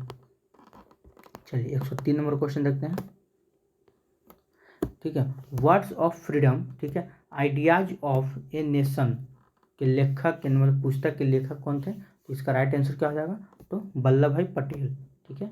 चलिए 104 नंबर क्वेश्चन को चलते हैं, किसका उपयोग कैंसर के उपचार में किया जाता है, ठीक है, तो 104 का राइट आंसर क्या हो जाएगा, कोबाल्ट के समस्थानिक का। आइए 105 नंबर क्वेश्चन को चलते हैं। चलिए आपका थोड़ा सा समय ले लिए हम ज़्यादा, ठीक है। आइए, वायुमंडल में, ठीक है, तड़ित द्वारा किस गैस का स्थिरीकरण हो सकता है, ठीक है, तो 105 का क्या हो जाएगा, तो नाइट्रोजन। 106 का देख लेते हैं कि उस द्वीप का नाम क्या है जहां नेल्सन मंडेला को, ठीक है, उनके 27 वर्ष की कारावास अवधि में, ठीक है, में से 18 वर्ष के लिए कैद किया गया था, तो 106 का राइट आंसर क्या हो जाएगा, तो याद रखिए रोबन द्वीप, ठीक है, रोबेन द्वीप पर उन्हें कैद किया गया था। चलिए 107 नंबर क्वेश्चन देखते हैं। 107 में क्या है कि कौन सा विटामिन जल में घुलनशील विटामिन है, ठीक है, ये बहुत बढ़िया क्वेश्चन है। अब कौन सा विटामिन है, तो विटामिन बी और विटामिन सी जो जल में घुलनशील है, ये एक से कोई दिक्कत नहीं है, आप समझिएगा बात को। चलिए 108 नंबर क्वेश्चन की ओर चलते हैं। 108 में क्या है, गवर्नर जनरल लॉर्ड डलहौजी ने किस साम्राज्य को, ठीक है, चेरी नाम दिया था, तो चेरी नाम किस साम्राज्य को दिया था, तो ये अवध साम्राज्य को दिया था, ठीक है। चलिए 109 नंबर क्वेश्चन देखते हैं। 109 में क्या है, भारत के उपराष्ट्रपति का निर्वाचन किसके द्वारा किया जाता है, ठीक है, तो 109 का राइट आंसर क्या हो जाएगा, ये हो जाएगा ऑप्शन नंबर आपका 4, ठीक है, संसद के दोनों सदनों के सदस्य के द्वारा, ठीक है। चलिए 110 नंबर क्वेश्चन की ओर आते हैं। बोल रहा है कि निम्नलिखित में से किसने भारत में 19वीं शताब्दी के अंत में प्लेग को जांच करने पर विफल के कारण पूना के पुलिस कमिश्नर रेड की गोली मारकर हत्या कर दी थी, ठीक है, तो 110 का क्या हो जाएगा राइट आंसर, तो दामोदर, ठीक है, चापेकर, दामोदर चापेकर। चलिए 111 नंबर क्वेश्चन को चलते हैं। भारतीय संविधान के किस अनुच्छेद में नए राज्यों के गठन, सीमाओं के फेरबदल इत्यादि से संबंधित प्रावधानों का वर्णन किया गया है, ठीक है, तो कौन सा हो जाएगा, अनुच्छेद 3 में हो जाएगा। चलिए 112 नंबर क्वेश्चन देखते हैं। स्वतंत्रता के बाद दूसरी पंचवर्षीय योजना कब से कब तक, 1956 से लेकर 1961 तक के दौरान जर्मनी के सहयोग से किस इस्पात संयंत्र की स्थापना की गई थी, ठीक है, तो 112 का राइट आंसर क्या हो जाएगा, तो राउरकेला इस्पात संयंत्र, ठीक है। चलिए 113 नंबर क्वेश्चन देखते हैं। गांधी जी के गिरफ्तार होने के बाद, ठीक है, धारासन साल्ट वर्क्स पर हमला करने हेतु, ठीक है, हेतु की गई यात्रा का नेतृत्व किसने किया था, तो 113 का राइट आंसर क्या हो जाएगा, तो अब्बास टैबजी, एक मिनट दिख नहीं रहा आपको, तो कौन हो जाएगा, अब्बास टैबजी, ठीक है। चलिए 114 नंबर क्वेश्चन की ओर चलते हैं। आइए, कार्ल लैंडस्टीनर को किसके लिए जाना जाता है, ठीक है, तो इनको किसके लिए जाना जाता है, तो इसका राइट आंसर क्या हो जाएगा 114 का, रक्त समूह के वर्गीकरण, ठीक है, की खोज के लिए जाना जाता है। चलिए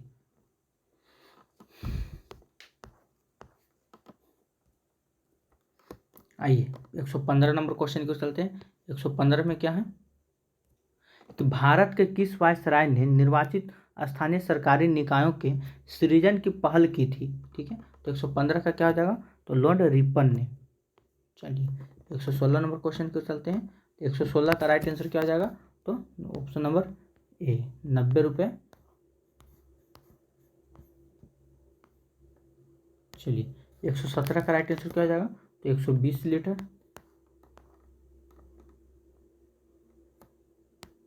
आइए 118 का राइट आंसर क्या हो जाएगा, तो आप ऑप्शन नंबर ए हो जाएगा 280 वर्ग मीटर। चलिए 119 का देख लेते हैं। तो जब 119 का क्या हो जाएगा, ठीक है, ये हो जाएगा 124। चलिए 120 नंबर क्वेश्चन को चलते हैं। तो 120 का राइट आंसर क्या हो जाएगा, आइए ऑप्शन नंबर 3 हो जाएगा आपका 90। ठीक है, तो इस प्रकार हम लोग आज सेट 6, ठीक है, इस प्रकार आज हम लोग सेट 6 खत्म कर चुके हैं आज रात 8 बजे। ठीक है, बार बार हम आपको बताते हैं रात 8 बजे। ठीक है, रात 8 बजे, ओ सॉरी 8 नहीं 7 बजे ना, नहीं 8 ही बजे, सॉरी भूल जाते हैं हम भी कभी कभी क्या। चलिए आइए रात 8 बजे ना, 8 बजे आपको PDF टेलीग्राम पे सेट 7 का, याद रखिएगा सेट 7 का टेलीग्राम पे PDF भेज दिया जाएगा। ठीक है, चलिए आप वहाँ से बना लीजिएगा और फिर नेक्स्ट दिन आप आंसर मिला लीजिएगा। तो आज के लिए इतना ही। ठीक है, चलिए एक बार फिर से हम आपको बताना चाहेंगे। चलिए तो एक बार फिर से यही बताना चाहेंगे कि आज शाम 4 बजे आपको, ठीक है, SCRT का हिस्ट्री का 10th क्लास का वीडियो अपलोड किया जा रहा है। चैप्टर वाइज MCQ होगा। ठीक है, इसका PDF के लिए आप दिए गए नंबर पे फ़ोन SMS कर सकते हैं। सारा चीज़ वो आप वीडियो देखने के बाद कीजिएगा। अगर आपको अच्छा लगा PDF तभी आप लीजिएगा। ठीक है, चलिए तो आज के लिए इतना ही। जय हिंद, जय भारत।